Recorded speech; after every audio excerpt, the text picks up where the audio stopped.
Terça-feira é dia de fatos da semana, pode rodar.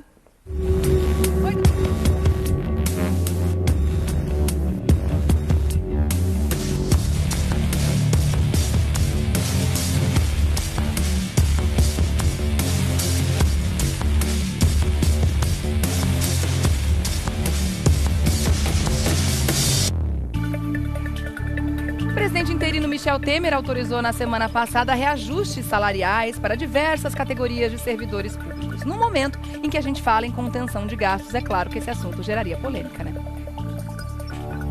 Com o aval do governo Michel Temer, a Câmara aprovou na semana passada um pacote de mais de 50 bilhões de reais em reajustes salariais para os funcionários públicos.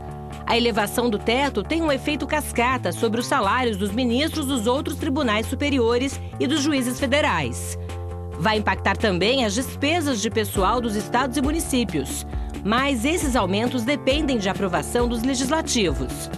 O impacto no orçamento federal será de 7 bilhões de reais em 2016. Depois, mais de 19 bilhões em 2017 e quase 27 bilhões de reais em 2018.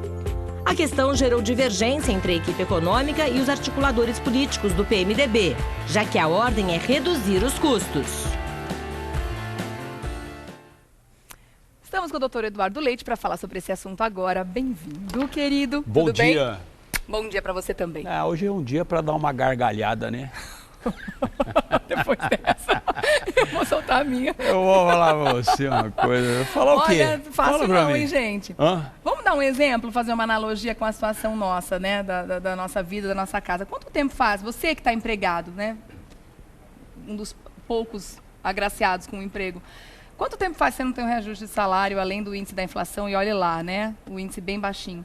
Ou então, uma outra pergunta, você que está num momento difícil na sua casa, de repente você está sem emprego, muita gente vendendo almoço para comprar a janta, que realmente não está fácil. Aí, de repente, você vai lá e decide assim, eu tô com uma dívida aqui, tô devendo no banco, não sei quantos mil reais, mas o meu quintal tá feio, vamos reformar o quintal? Você não faz isso no momento, né? Regiane, você sabe o que me conforma? Quando eu digo que o Brasil é um país esquisito, as pessoas acham que a gente exagera, né? Mas se nós nos reportarmos em 2013, quando nós já aqui na bancada já falávamos que eu cansei de repetir que o país não tinha chegado no fundo do poço ainda, ia piorar muito, o país ia piorar muito, que as coisas iam ficar muito. Isso demonstra que não é uma questão de ter ou não uma bola de cristal. E nem de ser a trombeta do apocalipse, né? Não, é uma questão fatos, lógica, né? é o que eu falo, eu não sou prático, eu sou lógico, entendeu? Ou seja, eu sigo o curso do rio, a gente tem uma percepção. E a mesma coisa, semana passada nós falamos, aqui eu disse, já tem elementos para prender todo esse povo. Aí hoje o que o Janot faz? Pede prisão de todo mundo. Então, o Brasil é realmente um país muito esquisito. É um país que não, parece que, não é nem a questão, nós conhecemos o Brasil como um país que não tem memória, o povo brasileiro não tem memória. Eu acho que não é nem problema de memória, né? Eu acho que é problema realmente de você ver que as coisas estão muito pior do que a gente possa imaginar e que as coisas podem piorar muito mais. Esse reajuste, isso aí é uma contemplação política. Então, eu quero entrar nesse assunto agora. Daqui a pouco a gente fala sobre as prisões, né? Que a gente... Daqui a pouco a gente comemora isso também. É que eu me antecipo, você vê que eu me empolgo demais. Não, tudo bem. Uma coisa tem tudo a ver com a outra, tá tudo certo. Mas eu quero primeiro entender por que no momento em que o cara chega lá, né? Vamos falar o termo correto, né? O presidente interino, Michel Temer, chegou lá, assumiu e viu que o buraco era muito maior do que ele imaginava, né? Ou ele deveria saber, afinal de contas sempre foi vice-presidente, né? Não assumiu o cargo agora. Por que ele autoriza uma situação dessa? Porque ele chegou lá e viu, não são 95 milhões, são 170 bilhões, são 170 bilhões. Mas é porque a gente já tinha autorizado pelo governo, esse aumento está autorizado. Peraí, mas se a gente já tem uma dívida de 95, a gente não vai dar aumento para mais ninguém. Vamos segurar, porque a dívida vai continuar grande. Como é que eles tentam explicar isso, doutor Eduardo? A gente pode dizer realmente que continua fazendo parte desses conchavos políticos que precisam acontecer para ter governabilidade? Regiane, o problema aqui é simples.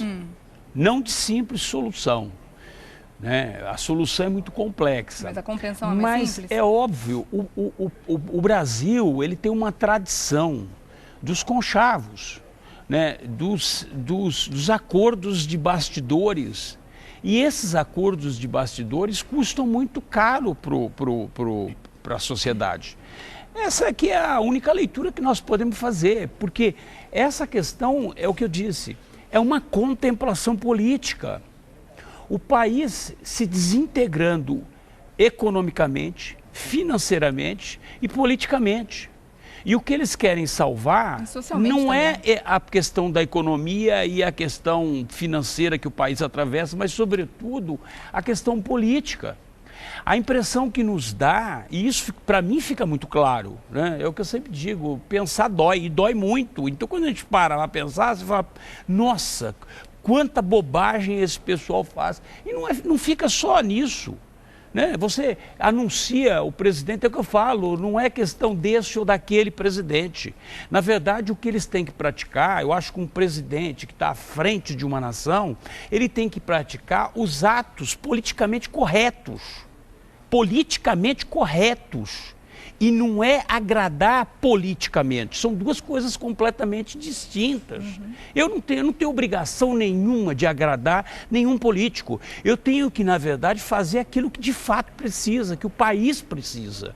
Não é agora simplesmente fazer a contemplação, dando aumento para o judiciário, dando aumento para o executivo, dando aumento para tudo, matando, estrangulando os estados, os municípios, porque isso é um reflexo em cadeia. Vai ser repassada, aumenta lá e, obviamente, bate aqui embaixo. Já está todo mundo endividado, né? diga-se de Não passagem. adianta, você agora mesmo estava falando a respeito dos 14 mil que o presidente Michel Temer recuou na criação de 14 mil empregos. Não adianta falar assim, eu estou mandando embora não sei quantos petistas. E aí você cria a mesma quantidade para contemplar politicamente. Não tem que contemplar politicamente ninguém. Tem que contemplar é a sociedade brasileira, é isso. Não é políticos, não é passar um salário de um ministro do Supremo Tribunal Federal de R$33 mil para 39 e manter o salário mínimo no mesmo padrão. Entendeu? Então é exatamente isso, esse que é o grande problema. Eu acho que é uma coisa tão simples porque na verdade eu tenho que fazer aquilo que a sociedade precisa, eu tenho que fazer aquilo que o país pode fazer, não é aquilo que nós queremos. Eu quero uma coisa, você quer outra coisa. E nem por isso eu quero trocar, sei lá, o meu carro. Só que eu percebo que eu não posso trocar o meu carro. Mas eu faço o seguinte, eu tenho um cheque especial ali, né? Então eu vou ligar para o meu banco e vou falar para minha gerente, aumenta meu cheque especial, dobra meu cheque especial. Pior é que ainda mais grave, na verdade, é um pouquinho diferente até, porque quando a gente já está com o limite do cheque especial estourado e vai conseguir mais um pouco de crédito, pode ser que o banco nem te autorize mais. E é o que está acontecendo aqui agora. Na verdade, eles vão além do limite do cheque especial, porque sabe que quem que vai validar tudo isso, quem que vai pagar o pato no final, quem que vai pagar a conta é a gente.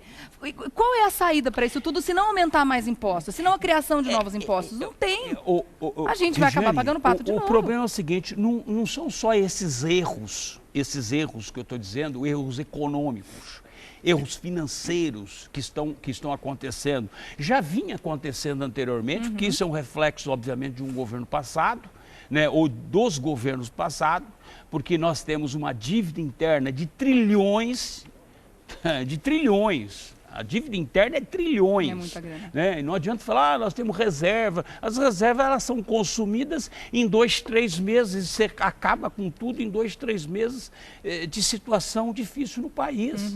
Então não adianta. Então o que a gente tem que, na verdade, o que os governantes, o que o presidente da República, seja lá quem for, o que ele tem que ter, o presidente da República interino, Michel Temer, tem que ter é que efetivamente ele tem que tomar as medidas necessárias de contenção, botar o país nos trilhos novamente. E quando a gente imagina que é um governo que vai chegar para colocar as coisas em ordem, né, o que muita gente imaginou e estava com essa esperança, a gente vê uma série de atrapalhadas, 2 ministros já caíram, o outro agora está pendurado, o do turismo, né, acabou que não vai sair, pelo menos até então ele está por lá, e esse monte de atrapalhada aqui com a grana, quer dizer, tá complicado. Agora vamos falar dessa... E tem um detalhe, eu ia até tocar nesse assunto que você tocou, que ele é muito sensível.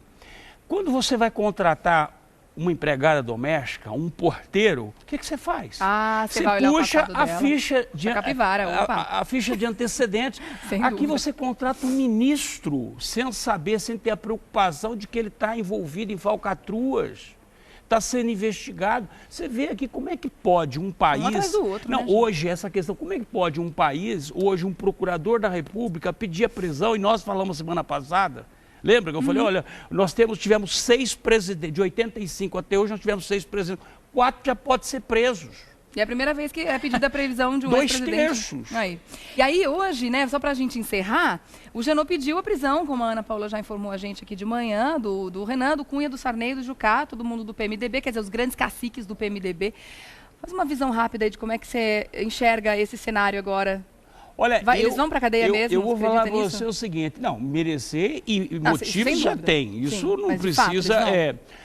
O problema é que esse país, ele não tem, os ministros muitas vezes não têm coragem, né? E aí, coragem é algo que faz parte de caráter, faz parte de uma série de outros princípios. E que depende de rabo preso, né? Olha, se desse para eu assinaria sem nenhum problema, sem dor no coração, Você de entendeu? Eu, na verdade, mandava prender, não colocava nem a tornozeleira no Sarney, porque o Sarney, gente... O Sarney é o Sarney nossa, Sarney se associa muito com aquela doença de cachorro, né? Aquela coisa dá em gente sarna, também, né? dá em gente também. Mais ou menos isso, é algo, incomensurável, não dá para a gente poder descrever esse tipo de política que está há décadas. O cara está desde 85 aqui, nós estamos falando em 30 anos, agora que resolveram. Então, por mim, eu acho que não ia fazer nenhuma falta, entendeu? Não ia fazer nenhuma falta. Vai ser um alívio enorme. Bom, vamos fazer o seguinte, na semana que vem... Eu ia soltar rojão, você quer saber? Você mora em São Paulo, rojão molhado, né? Eu vou falar para você, é só dando a gargalhada. Vamos dar a gargalhada junto? É bom, né? Dessa forma alegre, a gente termina esse assunto hoje. Né? Na semana que vem, eu desconfio que a gente vai falar sobre isso e eu acredito que com eles atrás das grades também. A gente volta a falar sobre esse assunto. Eu vou dar outra gargalhada, tá? Doutor Eduardo, volta na terça-feira que vem e você continua falando com ele através do Facebook, facebook.com/Eduardo César Leite. Desculpa pela gargalhada, imagina, viu? Tão espontâneo. É o que tem pra hoje, né? Mas o que nos resta, né, doutor? Pelo menos dá risada. Se não fizer essa né? limpa, não vai mudar, óbvio. né? Obrigada, até terça que vem. Um beijo pra todos. Realmente estamos precisando respirar novos ares, né, gente? Fala sério.